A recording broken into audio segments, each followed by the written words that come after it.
everyone, Jag Taggart 93 here with another comprehensive Quake map review. Today we're looking at Lords of Chaos, a map whose greatest strength is its biggest, but perhaps its only drawback. The author is Katsonis, aka Borax Man. Now Borax Man made some Quake 1 maps back in the 90s, but nothing at all like this. It's absolutely insane. Now I like to think that for the last 20 or so years our boy was trapped in some different dimension, then returned in 2019 and after making some stuff for Quake 2, decided to make this map to show what he witnessed while he was away. Okay, maybe not, but it's still really cool seeing an author come back after a 20-year hiatus back to Quake 1 mapping with a map like this that's just so freaking atmospheric and creative. The visuals here are a nice blend of bizarre, gritty, and creepy. You get an unsettling feeling when you play this, and the author keeps you on your toes with not just ambushes but also some really striking set pieces. We have pentagrams, upside-down crosses, religious imagery, tricks with sound and lighting, and many of it is done in ways that I've frankly not seen before. It all serves to ratchet up the tension and make vanilla Quake monsters and assets appear so much more ominous and threatening. So in this map you need to kill 7 Lords of Chaos before you can leave. Of course, each so-called Lord of Chaos is a shambler, no big deal, right? But how this map does it is pretty different. There will be little quests for the player to go on before a Lord of Chaos will appear, such as destroying an altar or finding a rune key. And upon achieving said sub-goal, you'll get a message saying a Lord of Chaos is present. Now, in 99% of other Quake maps, the Lord of Chaos, the Shambler, would just appear right in front of you at this point, right? But here, that's not always the case. Sometimes you have to go and find them, as they will spawn close by, but not always in the same room as you. If you're attentive, you can often get the drop on one of these Shamblers from a safe distance, but if you let your guard down, you may unsuspectingly turn a corner and end up riding the lightning or getting a fatal taste of their claws. Now this is an example of what I was talking about earlier and how this author takes something familiar but puts a very unique twist on it. It's one thing to get the thing, a key or whatever, and have a Shambler appear right in front of you. It's another thing to get a cryptic message after you get said key that signals the Lord of Chaos is somewhere in the map, and you need to find them before he finds you.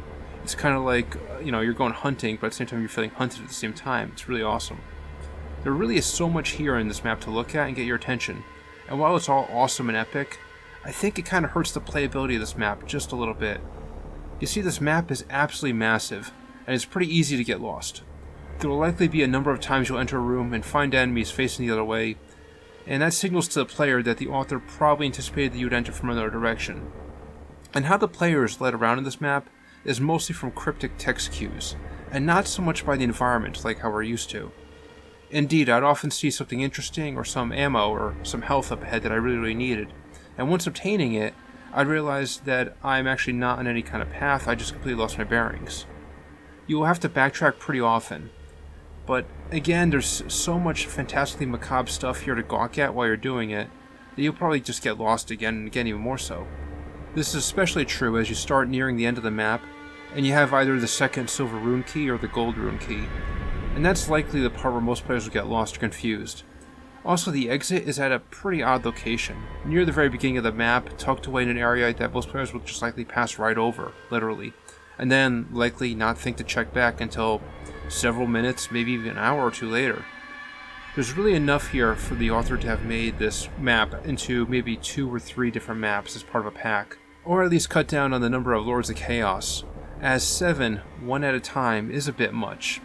Also, ammo and health is pretty tight, and I actually spent much of the map using my grenade launcher due to frequently being low on shotgun shells and nails.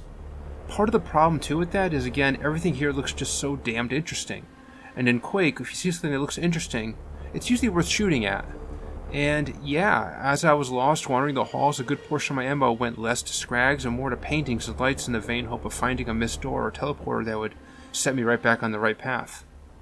So I don't recommend trying to complete this one in just one sitting. Take it in pieces and enjoy the scenery as you go along. I absolutely love maps that can keep me on the edge of my seat, but unsettling sound and very bizarre visual design. That's what we have here. The whole time, even when I was hopelessly lost, I constantly felt like I was traversing a mysterious realm of mind-bending cosmic horror that I, nor any other human being, had any business whatsoever being in. And that really is Quake at its best, in my opinion. Still, the progression isn't as tight as it could be, and that's why I rate Lords of Chaos an extremely high 8.9 out of 10. It is an excellent piece, and would definitely be a 10 out of 10 map, if it wasn't for how drawn out and unintuitive the progression is. Personally, I didn't mind it too much, and I'm a sucker for good atmosphere, which this definitely has in spades and then some, plus a few surprisings that I'm trying really hard to keep out of this review. But I have to call it very fairly and objectively, and what we have here is a very, very good large map that would make for an even better and absolutely epic multi-map pack. Spread out what we have here over 2 or 3 story-driven maps, and it would be a lot better. Still, it is a stupidly impressive effort by Borax Man, and an absolute must-play for everyone out there. Alright, and that is all I really have to say about it. Thank you all for watching. This is Jag Taggart 93 signing out. You all have a good one.